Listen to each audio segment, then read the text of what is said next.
Halo gengs, balik lagi di Brick Bro Channel. Gimana kabarnya teman-teman semua? Semoga semuanya dalam keadaan sehat selalu ya. Oke, hari ini seperti yang udah kita singgung sebelumnya, kita hari ini akan beralih ke lautan lepas, geng. Yes, betul sekali. Ini barangnya udah kelihatan di samping kita, walaupun masih terselubung gitu. Jadi kita akan langsung aja unboxing mainan ini, oke? Oke, gengs, mari. Ya, kebalik. Nah,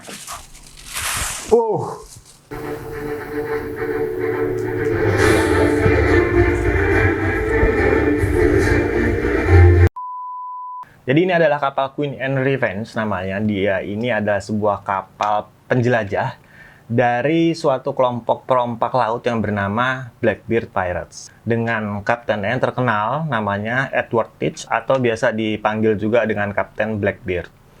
Nah, Kapten Teach ini punya kapal yang terkenal namanya Queen and Revenge. Kalau di Pirates of Caribbean, sama seperti kapal-kapal lain yang ada di serial ini, The Black Pearl, punyanya Jack Sparrow, atau kapalnya Davy Jones, The Flying Dutchman, ataupun Silent Mary, punyanya Kapten Salazar, gitu. Queen and Revenge ini juga punya kegaiban sendiri, jadi dia bisa bergerak sendiri, geng, sesuai dengan perintah sang kapten. Jadi kayak kapal kesurupan gitulah, tipis-tipis, ya kan? Jadi emang betul, kapal ini adalah kapal yang spesial, gitu, selain dengan kegaiban-kegaibannya tadi. Kapal ini adalah kapal yang membawa salah satu kelompok perompak laut yang sangat diburu oleh pemerintah Inggris pada waktu itu.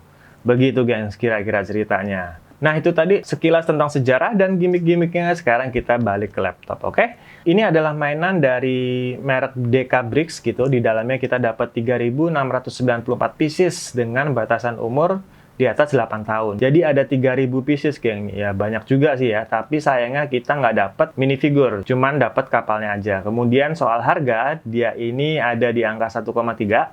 Cukup murah kalau dibandingkan sama Lego yang pertama kali ngeluarin Queen and Revenge ini. Yang sayangnya sekarang udah nggak diproduksi lagi alias sudah pensiun, jadi tentunya harganya makin lama makin mahal. Dan buat gua, harganya udah makin nggak make sense sih. Terakhir itu gua lihat paling murah di angka 5,8 juta gitu untuk spek 1000 pieces dan ada 7 minifigure di dalamnya. Jadi udah mahal banget sih jatuhnya gitu. Jadi gua memutuskan untuk mencari alternatif lain selain Lego dan akhirnya jatuh pada DK Bricks ini. Begitu gengs kira-kira, oke? Oke, jadi tanpa basa-basi lagi kita akan langsung aja nge-build main ini, oke? Yuk gengs, takis!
Oke gengs, ini kita baru aja selesai nge-build Queen and Revenge. Widih, ini lumayan juga ya nge-build 3600 pieces gitu. Ngos-ngosan juga nge-buildnya. Tapi hasilnya emang puas banget sih. Size-nya gede banget ini, paling gede dari semua set yang pernah kita bikin di Brick Bros ini. Secara keseluruhan ini panjangnya sekitar 70, tingginya juga sekitar 70 cm. Jadi emang size-nya lumayan gede ya di sini. Bisa dibilang dari kualitas brick berasa banget ketika kita nge-build mainan ini. Waktu kita nempelin antara satu bricks dengan bricks yang lainnya gitu, itu berasa banget empuknya gengs, nggak kaku gitu. Jadi gue bisa bilang secara kualitas DK Bricks ini terdepan sih dari merek-merek lain yang pernah kita build di sini. Gitu. Dari segi kelengkapan, partnya lengkap gengs, nggak ada satupun piece yang kurang. Cara keseluruhan ini kan ada 23 pack ya kalau nggak salah, termasuk banyak juga, tapi untungnya masing-masing pack itu di nomor-nomorin dengan benar gitu. Jadi walaupun dengan pack sebanyak itu kita nggak perlu repot-repot atau bingung nyari part yang kita cari begitu. Jadi lumayan membantu situ dengan penomoran itu. Terus kemudian untuk manual booknya, ini manual booknya juga udah bagus, masing-masing ada nomornya, terus ada nomornya lebih detail lagi 1, 2, 3, 4, 5 sampai seterusnya sampai selesai. Nggak ada komen, ini manual booknya jelas banget, bagus. Secara overall ini keren lah ya, bisa kita lihat warnanya bagus banget, perpaduan antara dominan di merah dengan secondary color hitam gitu, merah dan hitam itu emang perpaduan yang oke banget, ditambah dengan aksen-aksen warna gold gini yang bikin detail-detailnya makin pop up. Kita pindah ke depan, ini detail di depan ini kelihatan banget satu yang mencolok banget, dia ada detail hiasan di bagian ujung kapal ini. Biasanya di sini ada tengkorak dengan detail-detail dekorasi keemasan. Ada mahkota juga, megang tombak dan gelas warna emas. Ini simbol dari pirates banget sih ini. Jadi kayak work hard, play hard. Oke, kita mesti bertempur, berperang, tapi jangan lupa berpesta pora. Disimbolkan dengan gelas warna emas ini. Gokil, keren. Apakah dia ini Queen Anne? Kita nggak tahu juga, tapi yang pasti ini detailnya oke banget sih, begitu. Ini juga di depan ada semacam layar tambahan, ya kan? Layar tambahan yang size-nya lebih kecil begitu. Ini bisa di pivoting atas ke bawah, tapi emang nggak banyak sudutnya. Nah, waktu nge-build juga gue sempat ngedumel karena bagian sini nih susah banget buat di-build gitu.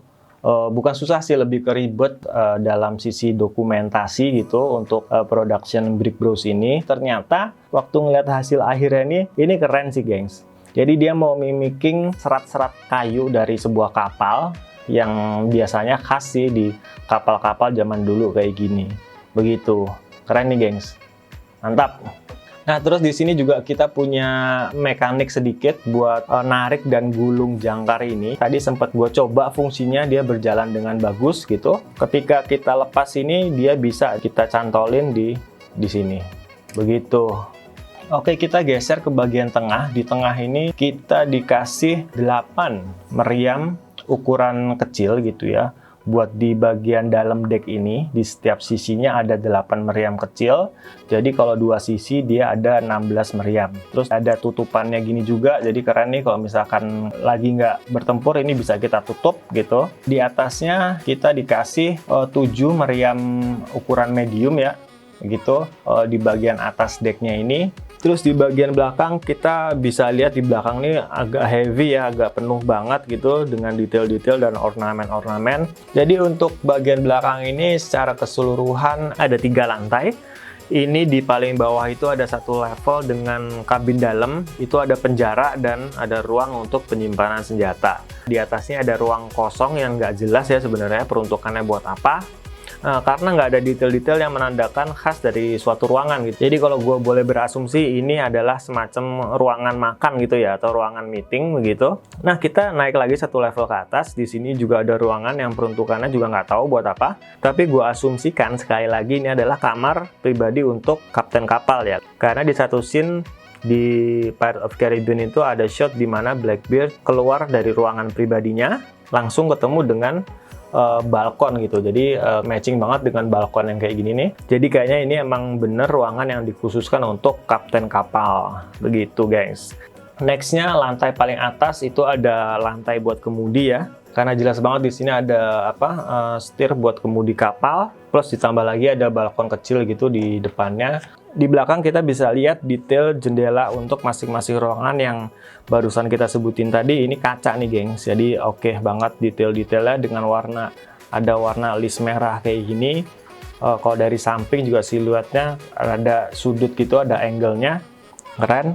Bisa dilihat kelihatan dekoratif banget ya. Bisa kita lihat di sini ada semacam lampu itu, lampu lampion buat di belakang kapal. Dan di sisi belakang sini kita juga bisa lihat ada balkon kecil yang di tengahnya ada dekorasi tengkorak ya, kepala tengkorak begitu. Nah, untuk layar bisa kita lihat kita ada 3 tiang layar di sini. Yang paling depan ini 3 kain layar yang menutupin. Bagian tengah juga ada 3 kain, bagian belakang ada 2 kain yang bentuknya rada beda ya. Di depan sini ada kainnya, ada logo Pirate. Di paling atas ada bendera Pirate juga warna hitam. Nah, tadi kita udah ceritain tentang bagus-bagusnya, sekarang minus-minusnya. Yang pertama adalah secara dekorasi ini emang detail banget, bagus banget kapal ini, tapi banyak bagian-bagian yang gampang copot, gengs. Kayak misalkan bagian ini nih, lampu-lampu ini gampang banget buat copot nih. Oh, di sini juga ini gampang banget copot nih. Bagian ini bagian depan ini gampang banget copot. Jadi mesti tambahin 1 part lagi yang bentuknya kayak jarum gitu, dimasukin sini, kemudian baru nyambung ke dalam ini. Ini lumayan bisa ngakalin sih bagian-bagian yang letoy kayak gini. Yang kedua adalah nggak dikasih minifigure. Soalnya kalau kapal kayak gini kan tipikalnya open space gitu ya. Jadi kayaknya kurang lengkap aja gitu kalau nggak ada keriuhan para awak kru di atas dek kapal ini. Karena bagian ini emang kebuka banget ya gitu. Jadi berasa kurang afdol aja begitu kalau nggak ada kru-krunya yang kelihatan. Begitu, gengs. Nah, jadi kira-kira begitu resumenya, final output hasil akhir dari Dekabricks 6002 ini. Gimana menurut agan-agan sekalian, oke apa enggak? Atau ada pendapat lain yang mungkin bisa di-share? Langsung aja ketik di kolom komen ya. Gue apresiasi banget kalau ada feedback dari teman-teman semua. Oke, jadi untuk episode kali ini kita cukupkan sampai di sini. Karena lumayan megap-megap nih nge-build 3000 pieces ini, Queen and Revenge. Jadi untuk next episode kita santai-santai dulu lah ya, bikin yang enteng-enteng aja. Begitu. Semoga menghibur dan semoga bermanfaat. Brickboard cabut dulu. Sampai ketemu di video selanjutnya. Bye-bye.